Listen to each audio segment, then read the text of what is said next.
कि सौतनिया के तो तू पाल लियलू, लेकिन सोचलू ना आगे पीछे होई का। कहती है सखी हम का बताई, हम तो औरतें नहीं। औरत अगर औरत का दुख ना समझी तो के समझी। कह दिया कि के तरह ओकर दुख समझलू, बताओ दिया। रहल परेशान बड़ा ज्यादा हो,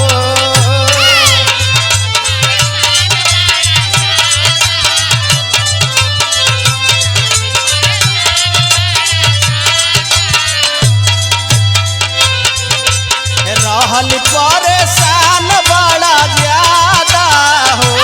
घर घुमनी बिलरिया मांगे आधा हो, घर घुमनी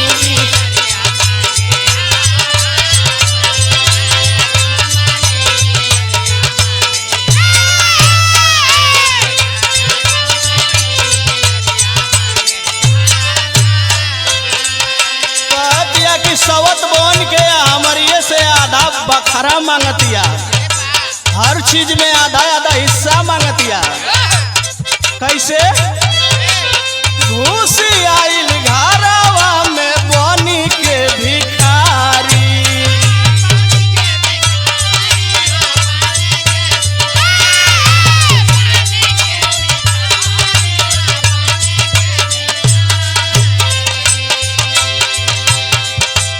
हमसे कहेले बानी बड़ी दुखियारी।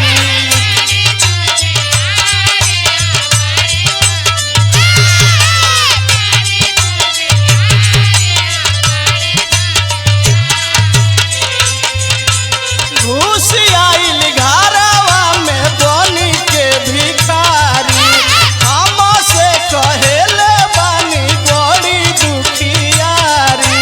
दे दिहली शरण हम दादा हो,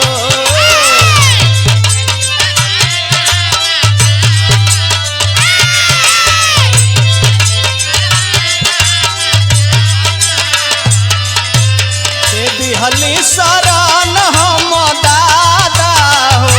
घर घुमनी बिलरिया मांगे आधा हो, घर घुमनी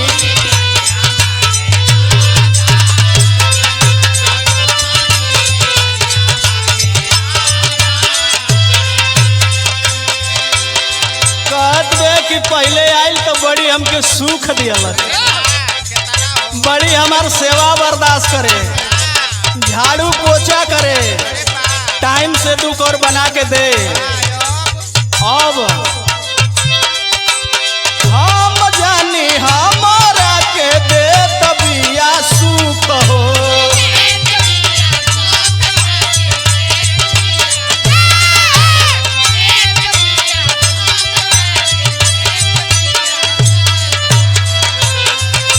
सैया जी के हमारा देखावे लागल लूक हो।